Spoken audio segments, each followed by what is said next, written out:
Historians estimate that up to 25 million people were captured as slaves from Africa over a period of 4 centuries. It was a trade that devastated the economy and population of the continent, while bolstering the wealth of Europeans. But now a parallel slave trade, where people were captured from Europe and sold to Africa, is coming to light. It's almost hidden and buried, and these people were taken and they were enslaved and they went through so much trauma. And you think, why hasn't this On a blowy headland next to St Maur's Castle on the South Cornish coast, history graduate Victoria Jenner is talking me through her investigations into a piece of Cornwall's buried past. She's part of a new generation of historians looking into the enslavement of thousands of Cornish people by Barbary pirates from North Africa and the fear that created during the 17th and 18th centuries.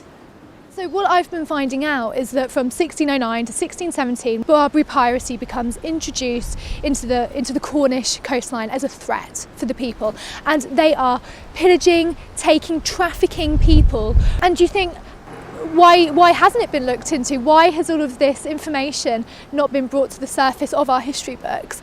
And a theory could be there is a political agenda there. Perhaps the 18th and 19th centuries, they really wanted to create this idea that Britain was very strong, very, very stable, and perhaps that wasn't very good for their image, the fact that they were being taken as slaves. Victoria learned about Barbary pirates under Exeter University history professor Joe Ezra. Southwest was targeted primarily, I think, from a geographical viewpoint, that it was very convenient and had a vast stretch of vulnerable coastline. Penzance, Looe, right up to Plymouth, the ships were venturing right up the coast and around as well to St Ives. And off the Lizard, St Kevin was particularly affected. Some studies show over 1 million people were captured in total from around Europe to be sold in African slave markets.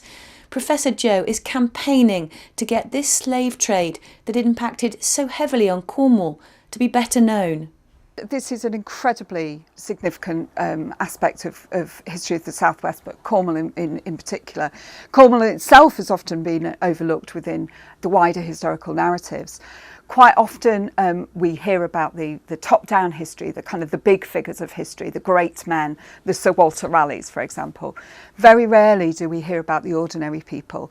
And this was an aspect of history that impacted enormously on those ordinary maritime communities who were the ones that were on the receiving end of this. They were the ones that were enslaved, and they were the ones that were taken, and they were the communities that were decimated through the activities of the Barbary pirates. There's an element that it has been culturally erased in some way from history, that it's not something that's been talked about.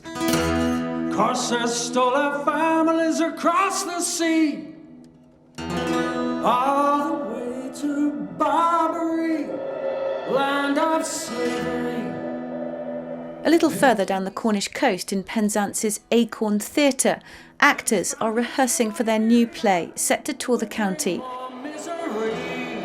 Eloise Tregeagle tells the story of Moroccan ships arriving in Cornwall in the mid-1600s to capture locals and sell them to African slave markets. Greedy-eyed for foreign treasure, not for gold, nor tin, nor copper, but for you and me, living, breathing treasure, white gold. That's what they come here for. Director Gavin Nicholl says people in the region should know this important piece of history. It's just looking at the scale of it in terms of the 2 centuries that it took place over, the numbers of people who were abducted and the absolute abject misery that it must have caused during that time. And it seemed to have just got missed out of the history books.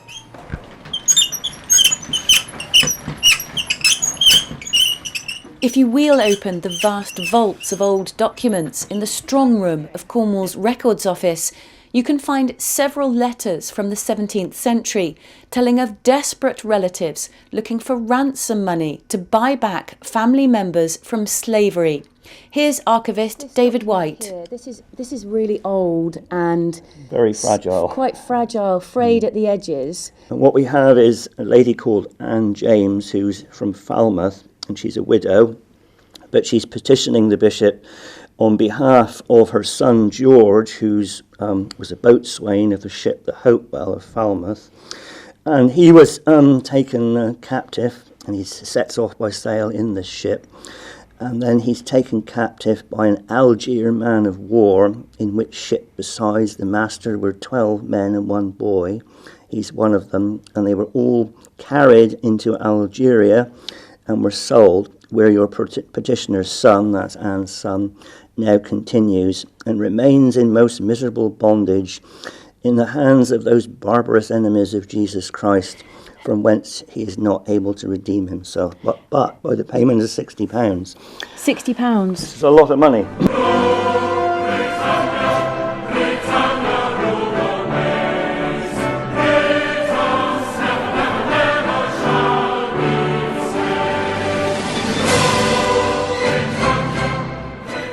Rule Britannia, one of Britain's most famous anthems, with words that are known the world over. But the phrase "never be slaves," written by James Thompson in 1740, is controversial.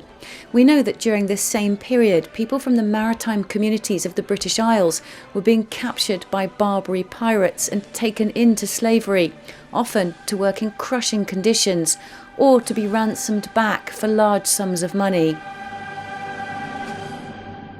One account of the period inspired the writer Giles Milton to pen the book White Gold. It's based on the true story of an 11-year-old boy, Thomas Pellow, from a maritime family in the town of Penryn near Falmouth. In 1716, he was captured by Barbary pirates from the trading ship he was on with his uncle. Odds would not hinder them from pulling our hair and giving us many severe boxes, calling us Kafir Bila Urasul, which signified in English that we were heretics and knew neither God nor Muhammad. He was taken to Morocco to be enslaved for 23 years. We were met and surrounded by vast crowds of hostile Moors offering us the most vile insults. They could scarcely be restrained from knocking us on the head, and they certainly would have done so had not the Emperor's guards interposed. Eventually, Thomas escaped and returned to Cornwall, where he wrote about his ordeals. Giles says his story is shocking. Pellow wrote his account when he got back, and it's a very long account and a very detailed one, and it's absolutely both gripping and fascinating, because by the time he was sold into slavery, Morocco was ruled by a complete monster called Sultan Moulay Ismail, and he basically carved out a monopoly on the slave trade. So he took all the choicest slaves and he brought them to his imperial capital of Meknes. So at this time, 1720s, there were many hundreds, if not thousands, of slaves from Cornwall, and they were there with a specific job to do, which was that Moulay Ismail, the Sultan, wanted to build the biggest palace in the world, a palace that would outdo Versailles, which was being built at the same time, and he wanted it to be built entirely by Christian slave labour. Giles Milton says this period of history was something he was previously unaware of. I had no idea that between sort of 1600 and 1800, 1 million Europeans were sold into slavery in North Africa, captured by the Barbary corsairs. And when I began to look into it more closely, I discovered that Cornwall had been one of the hardest hit areas in Europe, and that entire villages from the coast in Cornwall had been captured, taken over to North Africa and sold in the great slave auctions of the Barbary states. So it was really curiosity about a story that was never taught at school, and I'd never really read about. The horrors of the transatlantic slave trade are well known, but these stories of Cornish slaves in North Africa are less recognised. They captured the imagination of local writer Jane Johnson. She's written a series of fictional books based on Cornish archives. I often talk about this subject when I'm presenting The 10th Gift and my other Moroccan novels, because The Sultan's Wife also touches back on this subject again. And people don't really know very much about it. There's a great deal more documented now than there was when I was doing my research. But it's still not enshrined in our cultural history at all, because I think it's just so embarrassing that we weren't able to protect our own people. And indeed, we didn't ransom a lot of them back either. Nobody offered up money from the public purse. Anybody who was ransom backed, that was all came from local communities.